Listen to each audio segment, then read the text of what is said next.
ચાર રસ્તા અમદાવાદ ખાતે જીએસટીવી કેમ્પસમાં ગુજરાત સમાચાર ગ્રુપના કલાસ્મૃતિ દ્વારા આયોજિત મોન્સૂન ફેસ્ટિવલ 2025નો પ્રથમ કાર્યક્રમ નવલકથાકાર અને ગીતકાર ધ્રુવ ભટ્ટના ધ્રુવ ગીતોથી શરૂ થયો। આ કાર્યક્રમમાં પારુલ, મનીષ, સૂર અને સોહિની ભટ્ટે સંગીતમય પ્રસ્તુતિ આપી, જેમાં ધ્રુવ ભટ્ટની લોકપ્રિય રચનાઓ અને ગઝલનું રજૂ કરવામાં આવી। આ પ્રસ્તુતિમાં એક ફૂલ ઉગાડતું જોયું, ચાલો આપણે ગીત લખીએ, સીધી સાદી રીતે લખીએ, ચાલને વાદળ એવો વાદળ કેમ બોલું, જીયા છોડો અને ઓચિંતું કોઈ મને જેવી રચનાઓને પ્રેક્ષકોનું મન મોહી લીધું।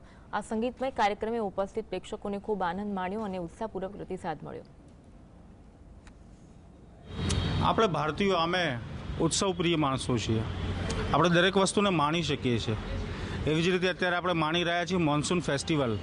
વરસતા વરસાદને માણવો એ પણ ધ્રુવ ગીતો સાથે આજે આપણે શરૂ કર્યું છે। ધ્રુવ દાદાના ગીતો વરસાદના કેટલા સરસ છે।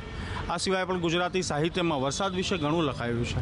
તો અત્યારે જ્યારે કલાસ્મૃતિ દ્વારા આ મોન્સૂન ફેસ્ટિવલનું આયોજન થઈ રહ્યું છે, તો અમે પણ ટાફ પરિવાર, ટાફ એટલે ટ્રાવેલ, આર્ટ, ફેશન અને ફૂડ, અમે સાથે જોડાયા છીએ। અહીંયા હું આવીને બહુ અનહદ લાગણી અનુભવું છું, કારણ કે ગુજરાત રાજ્યના, ગુજરાતી ભાષાના, સંસ્કૃતિના અને સાહિત્યના અહીંયા 4 દિવસનો જે સંગમ થયેલો છે, જેનું નામ છે મોન્સૂન। કલાસ્મૃતિ કલ્ચરલ સેન્ટર એક અમદાવાદ ખાતે એટલું સરસ નાનકડું તમામ પ્રકારની કલાઓનું હબ બની રહ્યું છે આજકાલ, અને મોન્સૂન ફેસ્ટિવલ નામનો કંઈક ફેસ્ટિવલ ચાલુ કર્યો છે આ લોકોએ, અને એની શરૂઆત ધ્રુવ ગીતોથી થઈ છે। અને ધ્રુવ દાદાની એક નાનકડી ફેન તરીકે હું આ કાર્યક્રમ મિસ કરવા માંગતી નથી।